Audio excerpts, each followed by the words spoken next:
Assalamualaikum warahmatullahi wabarakatuh. Halo adik-adik.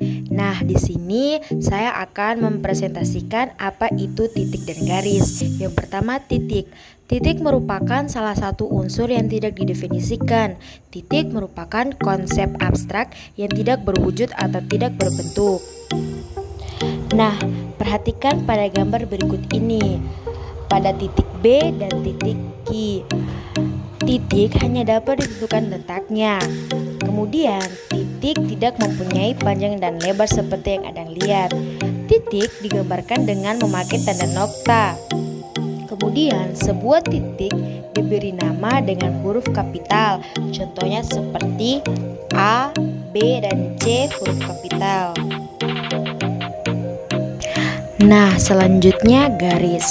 Garis juga merupakan salah satu unsur yang tidak didefinisikan. Garis merupakan gagasan abstrak yang lurus memanjang kedua arah, tidak terbatas. Kemudian, suatu garis lurus dengan dua tanda panah di setiap ujungnya atau panjang tak terbatas dinotasikan dengan huruf kecil. Contohnya seperti garis K kecil dan garis M kecil. Nah, selanjutnya di sini ada 3 macam garis. Yang pertama garis lurus, yang kedua sinar garis, yang ketiga segmen garis. Yang pertama garis lurus. Garis lurus adalah garis yang membentang dari kedua arah. Seperti pada titik A, garis yang menjalar pada titik A itu panjangnya tak terhingga. Kemudian pada titik B, panjangnya juga tak terhingga. Kemudian sinar garis. Sinar garis adalah bagian lurus yang memanjang ke satu arah dengan panjang tak terhingga. Kemudian ruas garis atau segmen garis adalah bagian dari garis yang lurus yang dibatasi 2 titik. Baiklah teman-teman, untuk materi selanjutnya adalah sudut.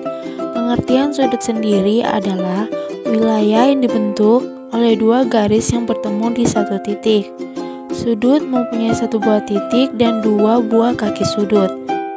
Nah, perhatikan, misalkan ada 2 garis yang bertemu di satu titik. Nah, untuk bagian ini sendiri disebut besar sudut. Dan untuk pertemuan di antara 2 garis tadi disebut titik sudut. Kemudian untuk garis yang di atas ini dinamakan kaki sudut. Untuk garis di bawah juga dinamakan kaki sudut. Untuk pemberian nama sebuah sudut, misalkan ini ya.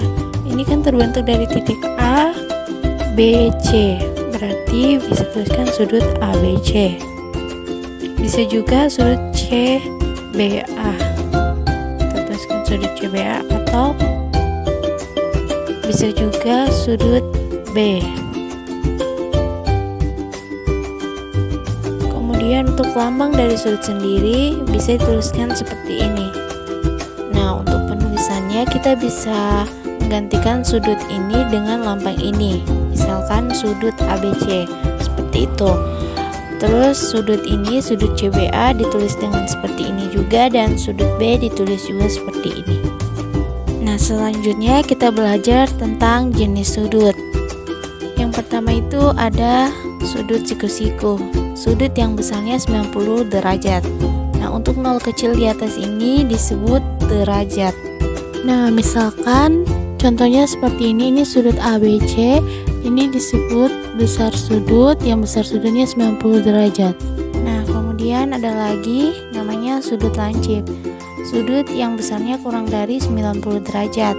Nah, misalkan di sini ada sudut ABC. Nah, ini wilayahnya, ini titik sudutnya. Ini dinamakan sudut lancip karena besar sudutnya ini kurang dari 90 derajat. Kalau yang di atas kan tegak lurus karena lebih dari 90 derajat. Nah, selanjutnya ada juga sudut tumpul, yaitu sudut yang besarnya lebih dari 90 derajat. Misalkan seperti ini sudut ABC. Di sini titik sudutnya, di sini besar sudutnya. Ini lebih dari 90 derajat. Nah, kalau 90 derajat kan tegak lurus di sini. Dia di sini karena lebih dari 90 derajat. Nah, selanjutnya kita akan belajar tentang mengukur besar sudut pada 2 buah garis. Nah, untuk mengukur sebuah besar sudut pada garis, kita bisa menggunakan busur derajat. Pada sebuah busur derajat, kita melihat sebuah garis vertikal dan juga garis horizontal. Ini garis nolnya dan ini garis tegak lurusnya yang 90 derajat. Nah, di sini adalah titik busur. Nah, kemudian misalkan ada sebuah soal, tentukan besar sudut ABC. Nah, misalkan seperti ini, kita bisa menggunakan busur ini untuk mengukur atau mengetahui besar sudutnya. Yaitu dengan cara kita letakkan busur pada titik sudut ABC seperti ini. Yang horizontal kan berhimpit dengan salah satu kaki sudut. Kemudian kita lihat kaki sudut yang di atas ini berada di angka berapa. Nah, berada di angka 30 derajat. Nah, berarti sudut ini 30 derajat. Nah, selanjutnya bidang. Bidang dapat dibentuk minimal dari 3 titik yang tidak segaris. Dari titik itu, kita bisa membentuk paling tidak dia adalah bidang segitiga. Makanya, untuk membuat bidang itu minimal kita membutuhkan 3 titik dan tidak segaris. Karena jika titik ini segaris, maka tidak akan membentuk suatu bidang. Nah, bidang sendiri adalah daerah yang mempunyai panjang dan lebar, serta alas dan tinggi, dan dia mempunyai luasan atau luas daerah. Nah, contoh penulisan bidang yang terdiri 4 titik yang tidak segaris itu contohnya seperti bidang ABCD, di mana di bidang ini terdapat titik A, titik B, titik C, dan titik D. Maka dia merupakan bidang persegi ABCD. Baik, di sini saya akan melanjutkan pemaparan materi dari kelompok saya, yaitu mengenai segi banyak beraturan dan tidak beraturan. Langsung saja, mari kita mempelajarinya bersama-sama. Segi banyak beraturan dan tidak beraturan. Nah teman-teman, pertemuan sebelumnya kita sudah belajar tentang segi banyak ya. Ayo kita ingat kembali syarat suatu bangun disebut segi banyak. Jadi, suatu bangun disebut segi banyak apabila memenuhi 2 syarat. Yang pertama, berupa kurva tertutup sederhana, dan yang kedua, dibentuk dari garis-garis lurus. Nah, segi banyak berdasarkan sifatnya dibagi menjadi 2 macam. Yang pertama yaitu segi banyak beraturan, dan yang kedua, segi banyak tidak beraturan. Nah, yang pertama kita akan belajar tentang segi banyak beraturan. Segi banyak beraturan adalah segi banyak yang sisi-sisinya sama panjang serta sudut-sudutnya sama besar. Jadi, suatu segi banyak disebut sebagai segi banyak beraturan apabila memenuhi 2 syarat. Yang pertama, sisi-sisinya sama panjang, dan yang kedua, sudut-sudutnya sama besar. Jadi kalau ada satu saja sisinya yang tidak sama panjang, maka itu bukan segi banyak beraturan. Atau jika ada satu sudut yang tidak sama besar, maka segi banyak tersebut bukan segi banyak beraturan. Misalkan ada sebuah contoh, di sini ada sebuah gambar. Nah, di sini sisi-sisinya sama panjang. Jadi sisi yang di sini apabila panjangnya 2 cm, di sini juga 2 cm, di sini juga 2 cm. Jadi ketiga sisinya semuanya sama panjang. Kemudian sudut-sudutnya di sini, sudut itu pertemuan antara 2 sisi ya teman-teman. Atau pojok-pojokan di sebelah sini juga sama besar. Nah, sisi-sisi yang sama panjang biasanya dilambangkan dengan memberi garis miring pada sisi-sisi yang sama. Satu garis miring seperti ini ya teman-teman ya. Atau bisa juga dengan 2 garis miring. Nah, karena di sini jumlah sisinya ada 3, 1, 2, 3 yang panjangnya sama, maka bangun ini disebut bangun segitiga beraturan. Nah, segitiga beraturan juga disebut sebagai segitiga sama sisi. Bagaimana teman-teman, bisa dipahami ya? Misalkan contoh lagi. Nah, pada bangun yang kedua, sisi-sisinya sama panjang. Di sini misalkan 4 cm, di sini 4 cm, 4 cm, dan yang lainnya juga 4 cm. Kemudian sudut-sudutnya di sini, besar sudut di pojokannya itu semuanya sama. Sama-sama 90 derajat atau sudut siku-siku ya teman-teman. Materi sudut akan kita pelajari di akhir pembelajaran kelas 4. Nah, kemudian sisi yang sama panjang bisa juga ditandai dengan 2 garis miring. Seperti ini ya teman-teman, boleh 1 garis, boleh 2 garis. Nah, tanda seperti ini menunjukkan kalau sisinya adalah sama panjang. Nah, di sini karena sisinya ada 4, maka bangun ini dinamakan segi 4 beraturan atau yang biasa kita kenal sebagai persegi. Selanjutnya, contoh yang ketiga, kita perhatikan teman-teman. Di sini sisi-sisinya juga sama panjang. Ini semuanya sama panjang ya.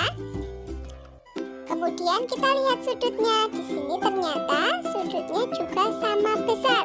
Karena sisinya sama dan sudutnya juga sama, maka bangun tersebut juga termasuk segi banyak beraturan. Nah, sekarang kita lihat ada berapa sisinya. Ada 5 ya teman-teman. 1, 2, 3, 4, 5.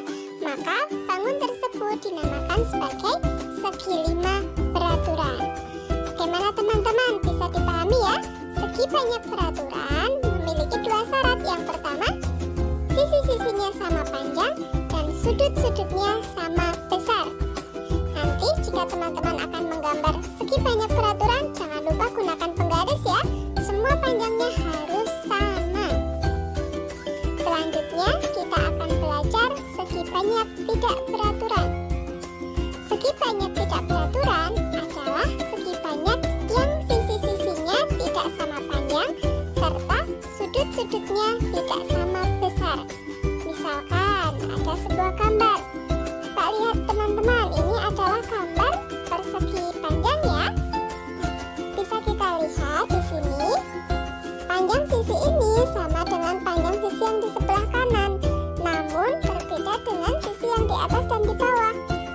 Nah, sisi yang di atas itu sama dengan sisi yang di bawah. Karena ada sisi yang tidak sama panjang, maka bangun tersebut adalah segi banyak tidak beraturan. Meskipun di sini sudutnya semuanya sama ya teman-teman, tapi ada sisi yang tidak sama panjang, maka termasuk segi banyak tidak beraturan. Nah, karena sisinya ada 4, maka disebut sebagai segi 4 tidak beraturan atau biasa kita kenal sebagai persegi panjang. Selanjutnya, nah, sisi-sisinya di sini tidak sama panjang ya teman-teman, semua sisinya berbeda. Karena berbeda panjangnya, sudut-sudutnya juga berbeda besarnya, maka bangun tersebut termasuk segi banyak tidak beraturan. Karena di sini sisinya ada 5, maka bangun tersebut dinamakan segi 5 tidak beraturan. Selanjutnya, kita lihat di sini teman-teman. Pada bangun tersebut, sisi-sisinya tidak sama panjang. Bisa dilihat ada sisi yang lebih besar dan ada sisi yang kecil. Maka panjangnya tidak sama ya teman-teman. Kemudian kita perhatikan sudutnya. Di sini sudut di sini, pojokan di sini tidak sama dengan sudut yang di sini ya teman-teman. Maka bangun tersebut termasuk segi banyak tidak beraturan. Sekarang kita hitung sisi-sisinya ya teman-teman. 1, 2, 3, 4, 5, 6, 7, 8, 9, 10, 11, 12. Ternyata ada 12 sisi, maka bangun tersebut dinamakan segi 12 tidak beraturan. Nah, itulah materi dari segi banyak beraturan dan segi banyak tidak beraturan. Saya harap teman-teman dapat memahami dari materi tersebut. Sekian dan terima kasih. Halo adik-adik. Nah, sekarang kita masuk ke materi kesebangunan dan kekongruenan. Silakan adik-adik simak video ini dengan baik ya. Materi pertama yaitu kesebangunan. Apakah adik-adik sudah tahu apa itu kesebangunan? Nah, kesebangunan adalah pasangan bangun sejenis yang perbandingan sisi-sisi bersesuaian sama dan sudut-sudut bersesuaian sama besar dinamakan sebangun. Namun, bangun datar yang tidak sejenis pasti tidak sebangun. Nah, di sini saya memiliki contoh bangun datar persegi panjang dan segitiga.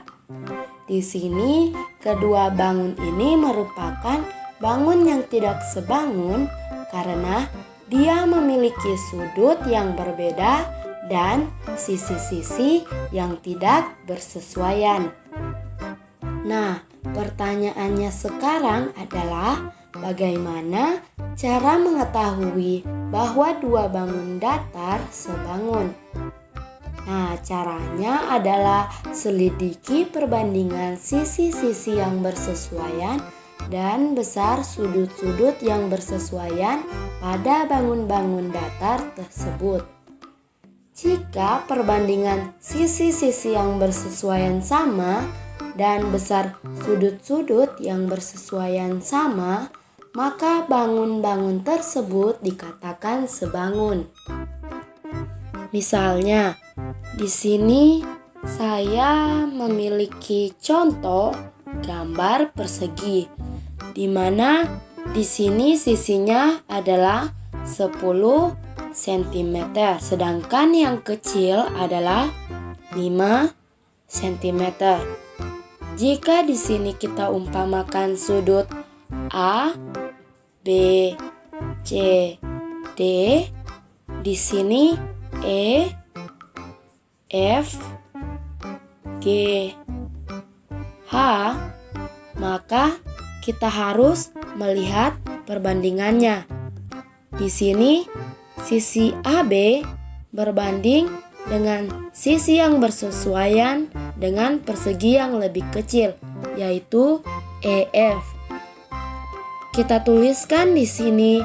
Kita lihat perbandingannya di sini 10.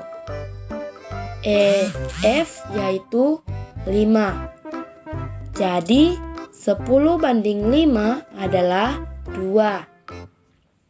Nah, jika kita lihat di sini B, D, persegi itu sisinya kan sama panjang. Jadi di sini panjangnya juga 10 cm. Di sini B, D per F, H perbandingannya juga 10 berbanding 5 yaitu 2. Nah, jika bersesuaian untuk semuanya, nah di sini saya mencontohkan hanya sisi AB dan BD. Di sini sisi CD dan GH pun pasti sama 10 berbanding 5 yaitu 2. Begitu pula dengan AC yaitu 10 berbanding 5, juga perbandingannya adalah 2. Nah, sekarang kita bisa menyelidiki besar sudutnya. Di sini jenis sudut A adalah sudut siku-siku, di mana besarnya adalah 90 derajat.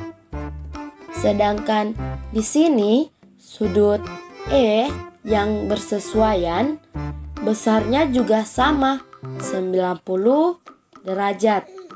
Begitu pula dengan sudut-sudut yang lainnya. Kita lihat di sini besarnya juga di sini 90 derajat. Sudut F juga 90 derajat. C dan E pun juga sama 90 derajat. Nah, maka persegi A, B, C, D dengan persegi E, F, G, H merupakan bangun yang sebangun. Jadi, mereka dikatakan sebangun karena mereka memiliki perbandingan sisi-sisi yang bersesuaian sama dan Besar-besar sudutnya bersesuaian juga sama. Selanjutnya, kita masuk ke materi kedua yaitu kekongruenan. Kekongruenan adalah ketika terdapat dua bangun datar yang memiliki bentuk dan ukuran yang sama. Nah, contohnya pada gambar rumah tersebut di mana memiliki bentuk dan ukuran yang sama. Nah, contoh selanjutnya yaitu pada dua buah bangun datar segitiga.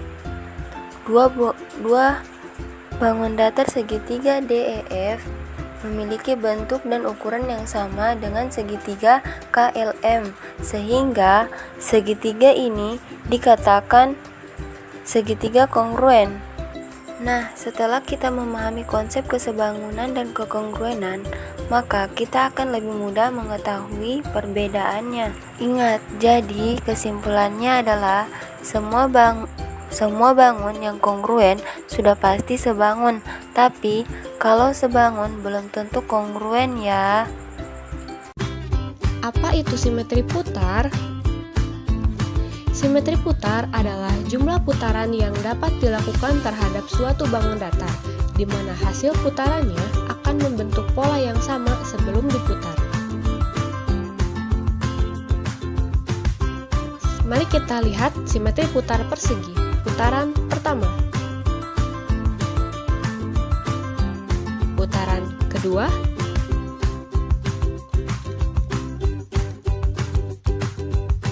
putaran ketiga,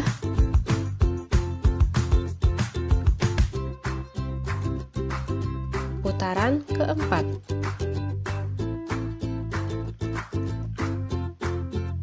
Jadi persegi memiliki 4 simetri putar. Mari kita lihat simetri putar persegi panjang. Putaran pertama, putaran kedua,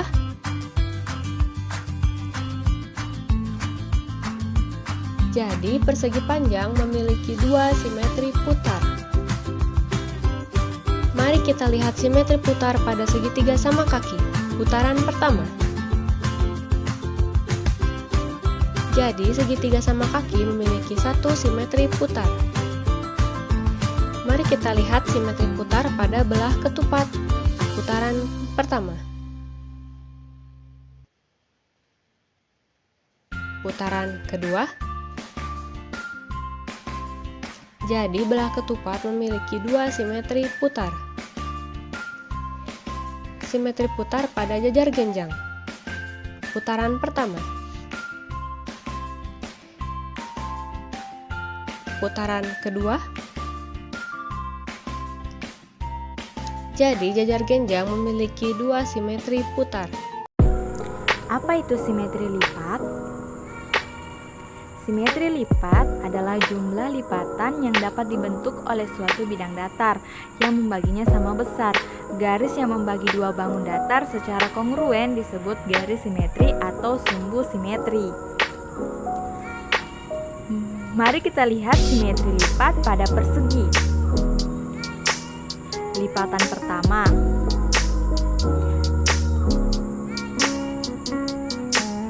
lipatan kedua, lipatan ketiga, dan lipatan keempat. Jadi, persegi memiliki 4 simetri lipat. Lalu kita lihat simetri lipat pada persegi panjang. Lipatan pertama dan lipatan kedua. Jadi persegi panjang memiliki 2 simetri lipat. Simetri lipat segitiga sama kaki. Lipatan pertama.